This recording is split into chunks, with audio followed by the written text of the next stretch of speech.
Nestle's Ever-Ready, the instant cocoa. Nestle's Quick for great chocolate milk. And Nestle's chocolate bars now present Space Patrol. High adventure in the wild, vast reaches of space. Missions of daring in the name of interplanetary justice.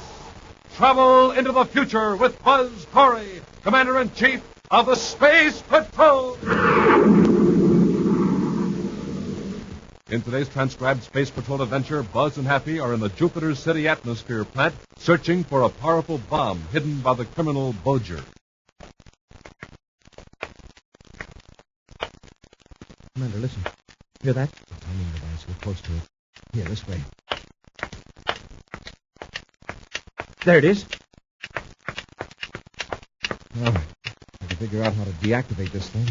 10 seconds, Commander. It's getting ready to go off. If this isn't the right control, Jupiter City will be blown off the planet. We'll return in just a moment with the thrilling story, The City of Hidden Doom.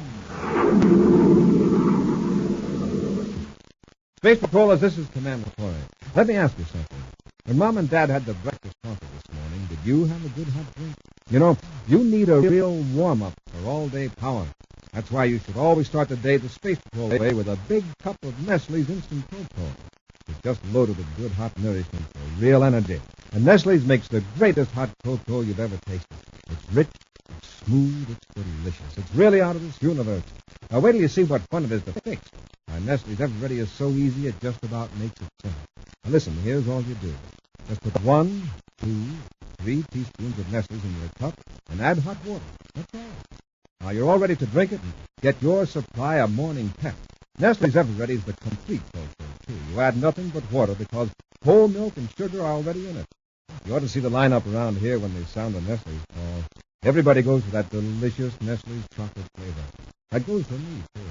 Why don't you get the Nestle's Space Patrol habit and ask Mom to stock your galley with Nestle's and drink it regularly, the way we do. And you'll have power to spare. That's Nestle's Ever-Ready Cocoa in the bright red can. And now, today's Space Patrol adventure, The City of Hidden Doom. Commander Corey and Cadet Happy are aboard the Terra 5, bound for the planet Jupiter, where the governors of the 5 outer planets are holding a conference. Whatever problems these great leaders have to discuss, Buzz knows they are no more important than the one that faces him as Commander-in-Chief of the Space Patrol. The entire United Planets are at the mercy of a criminal who controls a device that makes matter invisible. Walls and locked doors are no barriers, and delicate warning systems are no restraint to Rolf Bolger in his pursuit of crime. Thinking of this powerful enemy, Happy has been unusually silent on this flight to Jupiter. Worried about Bolger, Happy? You guessed it. Well, for all we know, he might be right on our tail right now in that invisible spaceship of his, and we'd never know it. He might be it, huh?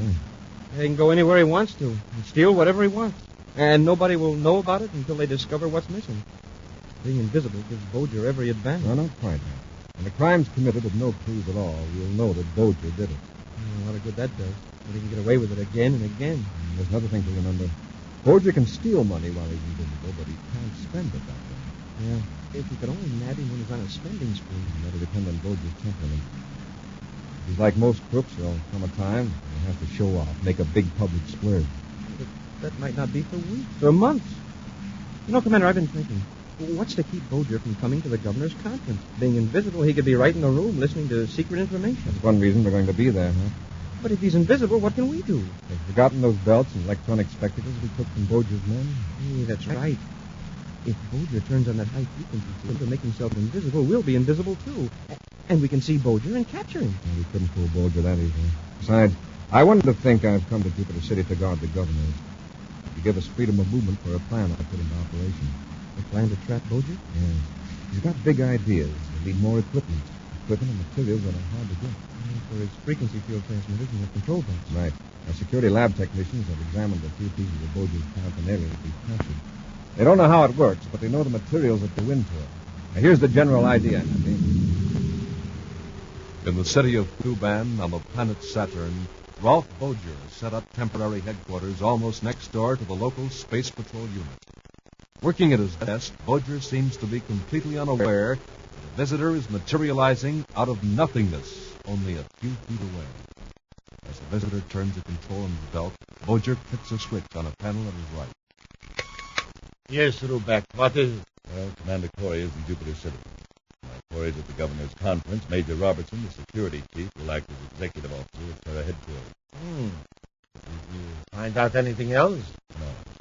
I didn't wander around because I didn't want to step outside the beam and suddenly find myself visible with the Space Patrol guards all around me. So Corey's guarding the governor, huh? Mm-hmm. We are blasting off right away for Jupiter City. But Corey's there. Didn't you just say I that? said to listen. Now, I have managed to pick up some very interesting information. Information about the shipment of some very hard-to-get electronics equipment. Yes? What kind? Elements we can use in our transmitters. Where is it? In the warehouse, 23 at Jupiter City Spaceport. Now, here's the plan I worked out. When we get to Jupiter City, we'll get a large surface truck, a van. There will be a field transmitter in the truck to make it invisible. That's great. Park it close to the warehouse, fill it up with invisible equipment, take it to our spaceship and blast off. During the few short hours of night on Jupiter, the small warehouse, number 23, is deserted.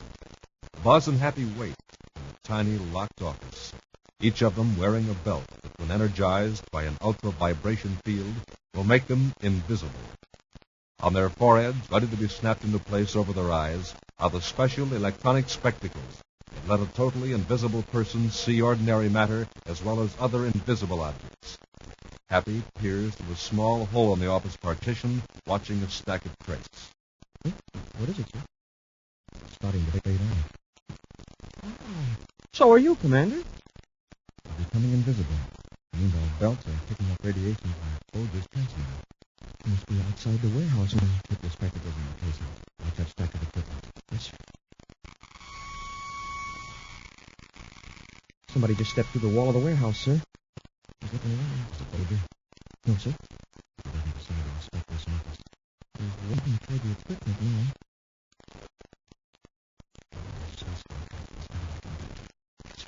Are you sure it's a bad house? Not a soul in sight. I've located what we're after. The van isn't any big either. There's quite a lot of stuff here. Make sure there is no watchmen around. Now, there's nobody here. Wait, there's a small office just to the right of the crate.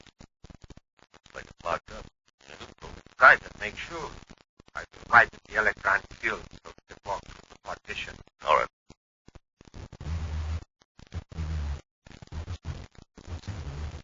Bodger sees us. He's still on hand and through like a short 6 down.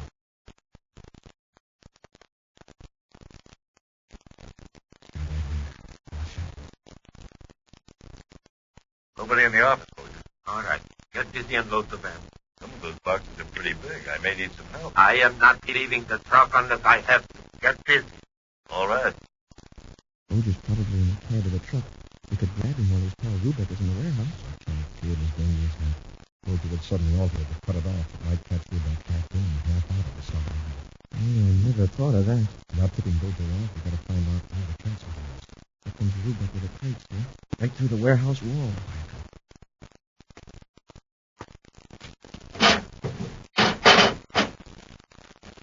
All right, there's the first one, Bodger.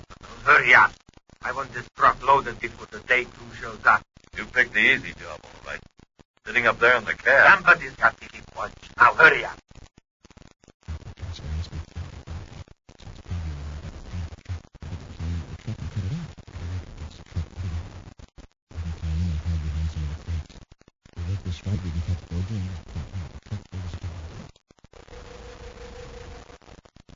Rubeck makes trip after trip from warehouse to truck while Bodger watches from the cab. When the van is full, Buzz and Happy climb aboard. Invisible men in an invisible truck.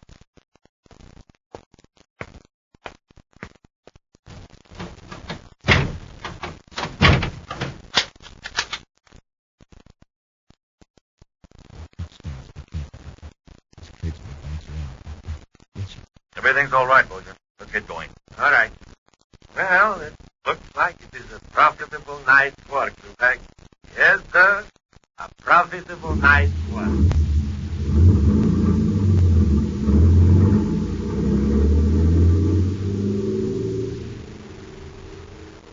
In the dark interior of the van, Buzz and Happy are aware only of motion. It swerves from side to side as the big truck rumbles to an unknown destination. In several moments, it comes to a stop.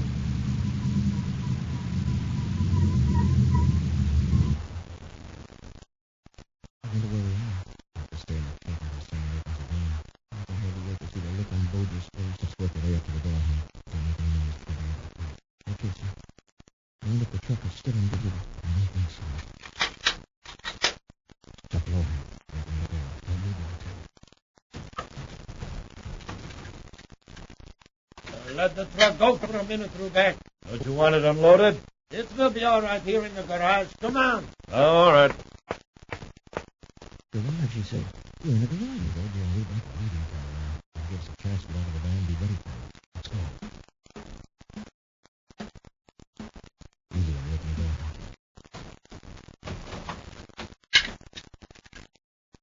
It's all clear, sir. Okay, jump on. We've got a place to hide where they can watch the truck. Well, how about... Commander! Don't reach for your weapon. Boger. Keep your blaster on them, Rubeck. The trick backfired for you. Now you're in my trap.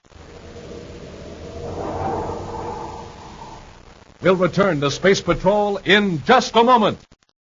Say, here comes Tony Sides. Well, I'll be. He's growing a mustache. Who? Me, Captain Tufel? What do you mean? Why, you sure have.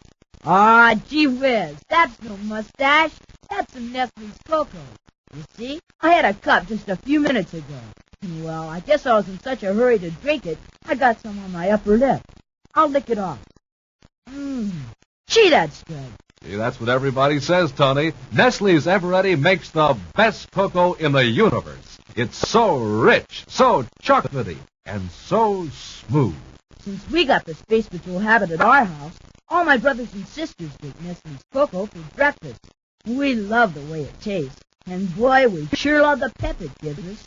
Starting the day with a hot drink is real smart, especially when that drink is Nestle's cocoa. You said it. And Nestle's Eveready is so easy to fix it practically makes itself. You just put 1, 2, 3 spoonfuls in your cup and add hot water, and that's all there is to it. Milk and sugar are already in Nestle's, so you don't have to add a thing. Say, as long as Nestle's cocoa is so good and so easy to fix, well, I mean... You mean we ought to fix us some real fast and maybe both get mustaches? You bet. Gang, how about you? If you haven't tried the Space Patrol way to start the day, don't wait anymore. Chow up for delicious Nestle's cocoa. Ask your mom to get Nestle's in the bright red can. And now, back to our Space Patrol adventure, the City of Hidden Doom. By means of an electromagnetic field that renders matter invisible, Ralph Boger and his accomplice Rubeck were able to steal electromagnetic equipment from a warehouse at the Jupiter City spaceport. Hoping to capture the criminals, Buzz and Happy hid in the trunk. When the vehicle halted, the space patrollers thought Boger and Rubeck had temporarily left the scene. Upon leaping from the truck, however, Buzz and Happy were surprised by the criminals who rushed them with blast guns. That's it, Corey. Hold your hands high. You too, Cadet. Take their weapons, Rubeck. All right. Well, how about those belts they're wearing? Remove them. They won't be needing them anymore. What are you going to do when the Space Patrol traces this van here to the garage, Boger? The van cannot be traced, Corey. It was driven here with the invisibility field on. When did you find out we were in the truck? When I was loading it back at the warehouse, I saw you duck behind a box, Cadet, so I pretended to come back and check the warehouse once more. Get into that room, Commander. Go on. You heard of me. Both of you, get moving. I will lock you in here while I tend to a small errand. And you'll find out for yourself that it is impossible to escape. You can shout and pound all you want. No one will hear you. In case someone calls while you're out, what'll we tell them? Well, you can just tell them that we are helping ourselves to the vault at the Jupiter City Bank. But don't worry, no one will be here asking for us. Jupiter City Bank? Well, that's one of the best guarded banks in the United Planets. Yes, I know. But we can walk right through Endurium walls. calmly help ourselves and walk out. We won't even tip him along. We'll see us soon, Corey, for the last time. Shut the door, Rubeck. Well, by the look of this place, Bulger's invisibility gadget is the only thing that could get us out. It's a heavy door and there's no window. Nothing in here to use the battery man. The way it's been cleaned out, Bulger must have kept the room ready for a use like this. Look carefully in every corner. Have to can't afford to overlook anything that could mean a way out of here.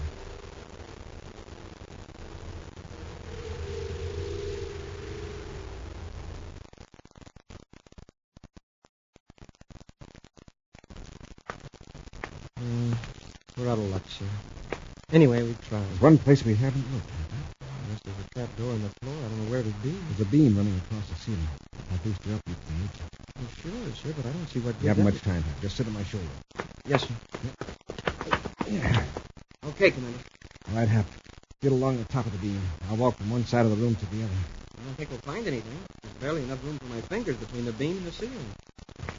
Cover every inch very carefully. Find anything? Just dust and some spider webs. I'll move farther down. Hold it, Commander. Here's something. It's a smooth strip of metal. Yeah, I guess it... Whoa! Oh. Endurium bomb. Jump down, Hap. This may do it. It's not very big, sir. We couldn't hammer the door down with that. No, but it may be thin enough to strip through the crack at the hinge side of the door. If Endurium doesn't bend, we may have an effective pull bomb. Well, let's try it. Sit back. If we only had another 2 minutes. There's a chance this bomb may come in handy. When we open the door, stand clear. Yes, sir. Come on out. I said come on out.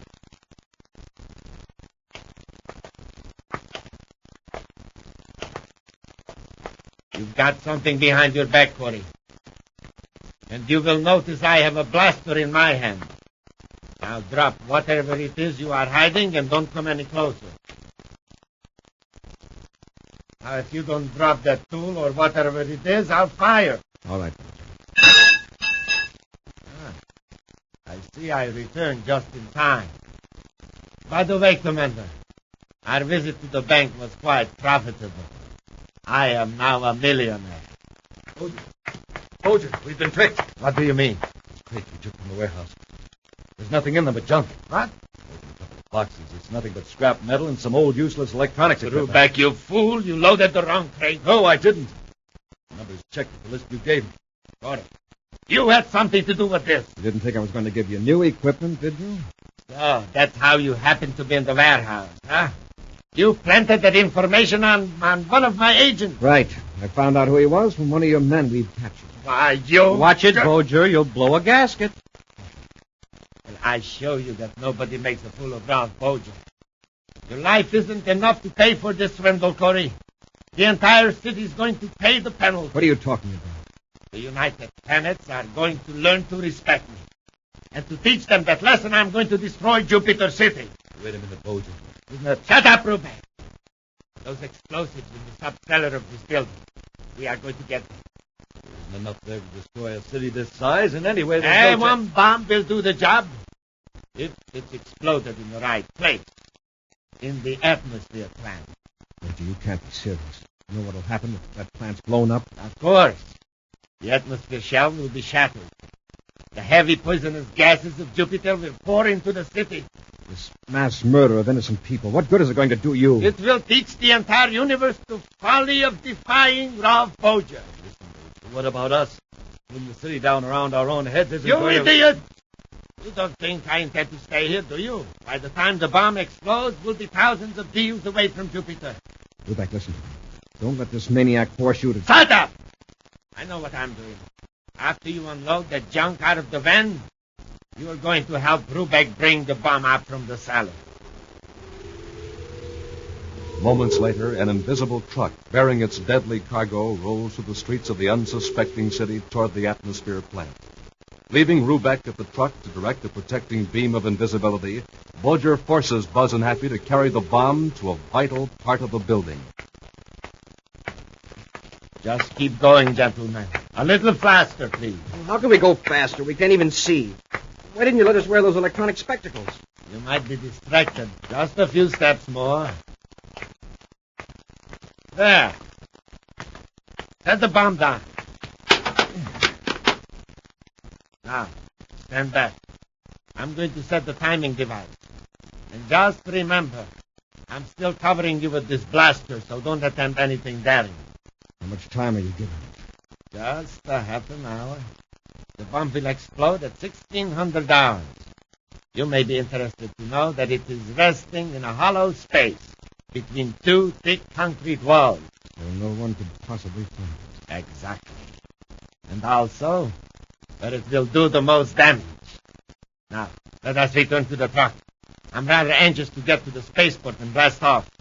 I trust you understand. Driven by Boger, the invisible truck races to the spaceport, with Buzz and Happy in the rear under the watchful eyes of Rubeck. As the truck pulls to a stop, Boger calls back to his miniature spacephone. Everything okay back there, Rubeck? Yes. You wait here in the truck until I get the spaceship ready for blast off. I've loosened the bracket on the invisibility field transmitter so you can carry it with you to the ship. All right. And remember, keep that invisibility field on until you're aboard the ship. Yes, I know. Get going, Boger. Okay, I take care of the money. When you leave the truck, lock Corey and the cadet inside. I'll see you later. Boger out. Rubeck, listen. You don't want the destruction of an entire city on your conscience. Let's go back and deactivate that bomb. Are you crazy? Even if I wanted to, I couldn't find it. I was in the truck, remember? And you two weren't wearing electronic spectacles, so you couldn't find it either. At least we could try. Yes. What have you got to lose? It's different. I'm getting aboard that ship with Boger. And my share of 1 million credits. Rubeck, listen. Boger will double-cross you sooner or later. He's done it to the other Keep guys. quiet, cadet. I'm getting ready to run for the ship when I hear the word from Boger. I'm getting out of the truck. I want you to hand me that field transmitter. Just remember, I've got this blaster ready. All right, Corey. Bring me the transmitter. Okay. It's rather heavy. Corey, you clumsy fool. You set off the field. Well, so I have. Rubeck, what's the matter with you? Why did you cut off that field? Are you ready to blast off? You idiot! What do you think the guards will do when they see the big truck suddenly appear out of nothing in the middle of the blast-off strip? Corey did it. Shall I come aboard now? You bungler! I can see two patrol cars heading this way now. To take the truck off the strip, I'm blasting off. No, Boger. Wait for me. The bomb! You can't leave me here. Wait, Boger, wait! It's done. We're in the same fix we are now, Rubeck. Might as well help us find that bomb. I've still got a chance. Small private cruiser over there. I'm blasting off when I catch up with Boger. Wait. That satchel there in the truck. The joke's on Boger. He took the wrong satchel. The bank money's in this one. Come on, or I'll blast you. Give it to him, Bob. Yes. Thanks. Now, I'm heading to that cruiser. If anybody tries to stop me, I'll blast them to bits. So long, Commander. Commander, can't we do anything to stop him? I think so. I've got me a pair of those electronic spectacles. Somewhere here in the truck. Yes, sir. I'll get this field transmitter to work again. When it's on, I can focus it on Rubeck. Here are the goggles, sir. Oh, thanks. Find a pair for yourself. This trucker's going to be invisible in a few seconds. But then the patrol cars won't see us. That's not important now, Hap. Let me have that miniature spacephone. Yes, sir. Commander, Rubeck's almost at the cruiser. Rubeck, this is Commander Corey. Can you hear me? Yes. Thanks for making me invisible. How do you think you're going to operate a spaceship when your hands will pass completely through the controls? What? Remember, the ship will still be solid matter, and you're practically a phantom, a ghost. Corey, cut off that field. I'm getting the orders now. You're going to help us locate that bomb. It's your only chance to save your own skin. All right. You win, Corey. Now throw that blaster down and come back to the truck. I'm coming. Smoking rocket, Commander, it's 10 minutes to 1600. We've got 10 minutes to save Jupiter City. With a thoroughly frightened Rubeck between them in the front seat of the truck, Buzz and Happy rush the huge, invisible vehicle through the streets to the atmosphere plant. Then they watch carefully as Rubeck, trembling with fear, adjusts the transmitter, projecting a beam of invisibility through a solid structure of the plant. There. That's the way I had it adjusted before. All right. Come on, Rubeck. Let's get that bomb. I'll wait here at the transmitter. Something may go wrong. Sure to go wrong if you're here. Yeah, after we shut the bomb off, you'd cut the field transmitter and leave us stuck somewhere inside a concrete wall. No, I promise. We're taking no chances. Come on. No. Oh, I won't go in there without someone watching. I don't want to be buried alive. We haven't got time to argue, Rubeck. Let go of me! This'll keep you quiet. I hope he stays out cold until we get back. If we don't hurry, we won't get there. 2 minutes, that bomb will go on. Come on, Hap.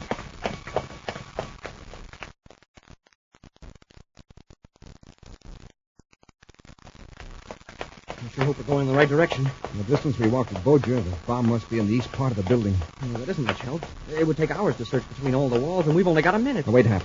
Remember, Bojer made us turn to the left. Keep us from going down a ramp to the third level. Yeah, that's right. That means we're on the second level. That's this way. I know where it is now. Hurry. I hope you're right, Commander. Oh, wow, look at the time. In a few seconds, that bomb is going to blow Jupiter City clear off the planet. There's the ramp, Happy.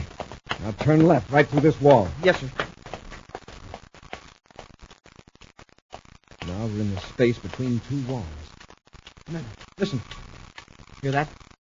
A timing device. We're close to it. Here, this way. There it is. I don't know if I can figure out how to deactivate this thing. 10 seconds, Commander. It's getting ready to go off. If this isn't the right control, we're finished.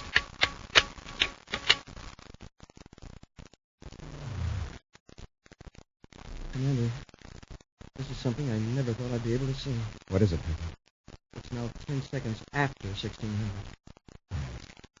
Time to get to work. Load this bomb, back up to the truck, put it over to the munitions exit. Come on. Hey, Rubeck, wake up. Snap out of it. You've slept long enough. The bomb. What about the bomb? Oh, it's all taken care of. Safe and deactivated in the back of the truck. Sit up, Rubeck. I'm driving you to headquarters. If ever I get my hands on him. Oh, you'll be seeing him very soon, Rubeck, at the Criminal Rehab Center. Right, Hap. Now that we've got an invisibility field transmitter, we can fight Bojer with his own weapons. An action preview of next week's exciting Space Patrol adventure in just a moment. Space Patrollers, can you pass this quiz? What does every active, alert fellow and girl need every single morning? A good hot breakfast drink. Right. Now, what's the best hot breakfast drink there is? Nestle's Ever-Ready Cocoa. 100% correct. It's an easy quiz because we all know that for real warm-up pep, you want to start your day the Nestle way. Just put 1, 2, 3 spoonfuls of Nestle's in your cup, add hot water, and it's all made, all ready to drink. And man, what sensational flavor. Rich, chocolatey, delicious. There's no other drink like it. Why don't you tell Mom about Nestle? Remember, the rich whole milk and sugar are already in it, so you don't add a thing but water. And here's the final question. What do you look for at your grocery store? Nestle's Ever-Ready Cocoa in a bright red can. Nestle's Ever-Ready. You said it.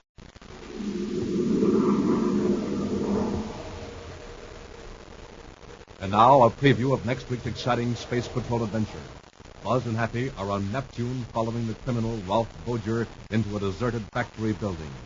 An invisibility transmitter concealed outside enables them to trail Bojer through the solid walls of a huge metal tank.